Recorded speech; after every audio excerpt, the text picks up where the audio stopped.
porque, contrariando a recomendação do TCU, Tribunal de Contas da União, estados e prefeituras ocultaram gastos de 5,4 bilhões de reais nas chamadas emendas PIX. Esse valor corresponde a 94% dos recursos que foram repassados por parlamentares a seus redutos eleitorais entre 2020 e 2022. Segundo o jornal O Globo, quem mais recebeu recursos via emendas PIX foi o governo da Bahia, com 91 milhões de reais. O estado comandado pelo PT justificou apenas 22 milhões de reais. As emendas PIX, chamadas oficialmente de transferências especiais, foram criadas pelo Congresso em 2020 para reduzir burocracias na hora de parlamentares destinarem esses recursos federais a aliados. Vamos girar com os nossos comentaristas. José Maria Trindade, queria começar contigo. Por qual razão estados e prefeituras precisam publicizar, deixar transparente esse processo de recebimento dessas emendas PIX? E, por curiosidade, por qual razão o estado da Bahia foi o estado que mais recebeu, hein? Pois é, curiosamente esse nome emenda PIX fui eu que usei pela primeira vez pela facilidade de transferência do recurso. Eu falei, gente, isso é um PIX. Aí o líder falou, mas essa é a ideia. Veja bem, o orçamento é um ponto importantíssimo para o Congresso Nacional. Se o Congresso existisse por um só motivo, seria para votar o orçamento. 9 entre cada 10 deputados adoram o orçamento, brigam para ir para a comissão mista de orçamento. A gente não sabe ainda o porquê disso. É claro que é uma ironia, sabe sim, porque lá está o dinheiro. E os deputados gostaram tanto do orçamento que sequestraram uma parte importante do orçamento. Para você ter uma ideia, 40 bilhões de reais, quase 40 bilhões, 39 bilhões e 700 milhões já estão reservados no orçamento para o ano que vem para os parlamentares. Isto é metade do orçamento. O orçamento de 5 trilhões e 700 bilhões, na verdade, quando tem que pagar previdência, tem que pagar o serviço da dívida, 2 trilhões, pagar os fixos, sobra 120 bilhões. E desses 120 bilhões, tem que despesas fixas. E o Congresso sequestra 40 bilhões de reais.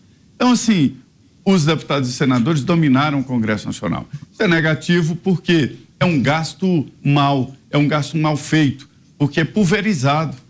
O governo poderia fazer uma grande obra de infraestrutura, mas pulverizado em várias emendas, aí a situação complica e nada de objetivo é feito. Esta emenda PIX, o nome oficial não é emenda PIX, né? Isso é um apelido. Ela era totalmente secreta. O deputado mandava o dinheiro para a conta do prefeito e pronto, o prefeito gastava lá como queria, né? E veja bem, é muito dinheiro e provocou curiosidades, porque um deputado de Minas Gerais manda uma emenda PIX para um prefeito do Ceará. Será por quê? É porque junto com a emenda PIX vai a empreiteira pendurada e volta alguma coisa. É assim a história. E aí eles falaram, gente, até os deputados acharam, não, aí tá demais, tá muito esquisito. E aí fizeram algumas mudanças. Quer dizer, a emenda PIX vai e agora o prefeito tem um prazo para justificar, eu acho que 3 meses, para justificar o que ele fez com o dinheiro. Quer dizer, antes ele tinha que apresentar um projeto. Na emenda PIX não tem que apresentar nada. Recebe o dinheiro, 3 meses depois fala, eu gastei assim, né? E nem isso os prefeitos estão fazendo. Não se pode relaxar tanto assim com dinheiro do povo, chamado dinheiro público. Pois é, o Dantas, enquanto o Zé Maria explicava toda essa situação e trazia as informações, e Zé, parabéns, porque eu acho inclusive uma expressão muito adequada, emendas PIX, parabéns pela sacada, pela rapidez, e todos os veículos hoje em dia se utilizam e os próprios parlamentares. Agora, Dantas, é um emaranhado, né? Esse assunto que envolve a concessão das emendas. Me parece muito pouco transparente o processo para o parlamentar ajudar na execução do orçamento e destinar esses recursos via essas emendas. Falta transparência, e quando falta transparência, naturalmente que a população e mesmo nós, jornalistas, a gente acaba olhando de uma maneira diferente para aquela situação. Sim, sem dúvida, Daniel. Eu estava rindo aqui porque o Zé estava explicando esse balcão de negócios de emendas, né, que justamente ele acontece ali, a forma mais flagrante acontece justamente nesse negócio que um deputado pega uma emenda, um deputado de São Paulo pega uma emenda e manda para outro estado, né? Ele mandou para o Ceará, aí o Zé falou, Ceará por quê? Eu falei, Ceará por quê? Então, assim, agora, infelizmente, esse é o grande problema hoje, está na base é o que há de mais fundamental no processo democrático, no processo republicano, tá? E na garantia e na manutenção de estados e municípios, e aí, mais uma vez, no próprio processo federativo. Quando você elabora o orçamento aqui em Brasília, você o faz naturalmente com essas indicações de parlamentares, e cada representante do seu estado diz, olha, eu estou precisando de tanto para o meu estado, passei aqui, tem 5.000 prefeituras, tem, 500 prefeituras, tem 300 prefeituras no meu estado, tem outros, precisam obras de infraestrutura, as obras são essas. Aquilo ali é embalado num pacote, né? E recebe uma emenda que você descreve num espelho dessa emenda dentro do próprio orçamento. Quando o Congresso passou, a partir de 2019, colocar todo o excedente que estava naquela RP9 e enviar para os estados sem a descrição, a gente perdeu esse controle. A gente perdeu o controle na origem, de saber para onde vai o dinheiro, quanto vai, para onde vai, e naturalmente já não existe um controle muito bom na ponta. Tanto é que quando você vai ver, eu já tive, vamos dizer assim, o trabalho de olhar relatórios de fiscalização da CGU, por exemplo, e aí de vários anos seguidos. Muitas vezes você tem a pavimentação da rodovia no trecho que passa do município X para o município Y. Aí você vai ver, fizeram, né, o dinheiro foi, em tese o dinheiro foi. Dali a pouco, no ano que vem, o dinheiro para o mesmo trecho, para o mesmo quilômetro, o mesmo valor, ou até um valor diferente, indicado por um outro parlamentar. Você fala assim, ué, o que será que aconteceu? Não deu certo? Será que não deu certo?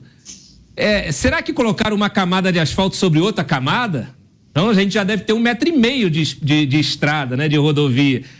Esse é o grande problema. É na ponta que o dinheiro some. Não falta dinheiro para educação, não falta dinheiro para saúde, não falta dinheiro para infraestrutura. A gente está falando desde o início do programa. O brasileiro paga mais impostos do que praticamente todos os cidadãos do mundo, né? Assim, a gente tem uma das maiores cargas tributárias do mundo. Então não falta dinheiro. E você tem recordes e recordes de arrecadação. Você só tem redução de arrecadação, como está acontecendo agora, por causa de uma retração do mercado, né? Fechamento de empresa, etc. Então você acaba arrecadando menos. Mas o brasileiro, ele tem como prática diária pagar impostos. Paga sem saber, paga sabendo, paga sem saber. Impostos embutidos, etc. Então o dinheiro vai justamente na ponta. Precisa não só transparência, Daniel, precisa ter isso muito claro, precisa ter os órgãos de controle na ponta também, precisa ter tecnologia embutida. Hoje, com inteligência artificial, com tudo digitalizado, todos os relatórios, né, técnicos ali, de cada parte, cada trecho da obra, do que vai fazer, seja na escola, seja, né, um novo sistema de saúde, tudo precisa ser acompanhado e monitorado todos os dias, diariamente. Não há razão para você não acompanhar o emprego, a aplicação desse recurso. Então, é preciso sim que haja uma providência em relação a esses 5,4 bi que foram aplicados, sabe-se lá onde, porque ninguém sabe exatamente onde foi. É preciso cobrar dos prefeitos a prestação de contas detalhada e a cada instante, para que isso seja uma prática corrente e para que o cidadão tenha o poder de fiscalizar, inclusive com imagens das obras enquanto elas são feitas. Mota, rapidamente, quando a gente acaba trazendo esse tipo de notícia, suscita dúvida em relação à população, quando ela acaba acompanhando esse tipo de debate, em relação ao recurso, né?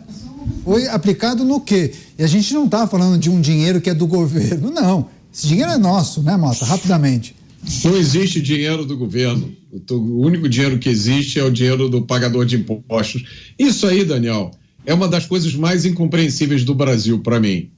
A quantidade de órgãos, de entidades, de tribunais para fiscalizar, para controlar, para auditar, de um lado, e do outro, a fartura de escândalos e a banalidade do descumprimento da lei. Esse processo orçamentário começa por aí, é uma coisa complicadíssima. A maioria das pessoas não tem a menor ideia de como é que funciona esse mecanismo de emendas. A gente só sabe de uma coisa: o movimento do dinheiro é sempre para sair do nosso bolso e entrar nos cofres do Estado. É um Estado que está cada vez mais faminto, que cada vez gasta mais e cada vez se importa menos com o que a gente pensa. É isso, é papel também da população monitorar e cobrar o seu parlamentar, o deputado em que você votou e o senador também. Vamos chamar o Cristiano Beraldo. Beraldo, falávamos sobre as emendas PIX, as concessões e também o envio desses recursos para estados e municípios e a falta de transparência. O que é preciso destacar? Você tem 1 minuto e meio. Olha, Caneto, para mim o principal, o mais grave nisso tudo é a falta de projeto que eu falava mais cedo. Você pode dizer que as emendas parlamentares, elas dão celeridade do acesso dos municípios ao dinheiro que foi gerado ali, né? Muitas vezes o dinheiro sai do município, vai para a União e a União repassa um valor geralmente menor do que foi quando acha que é conveniente, quando a burocracia deixa. Só que se você não tem projeto, como é que você vai determinar qual é a prioridade para cada um dos municípios? Aí você vê o que o Dantas falou, dinheiro indo mais de uma vez para a mesma obra, para o mesmo asfalto, um asfalto de péssima qualidade, que não atende à necessidade da população, e a cidade simplesmente não avança, não evolui, porque tudo parte de um grande esquema de interesses locais, dos deputados, e fica ali dos senadores, e fica ali sempre um papo de comadre, olhando a próxima eleição, e não olhando para o interesse da próxima geração.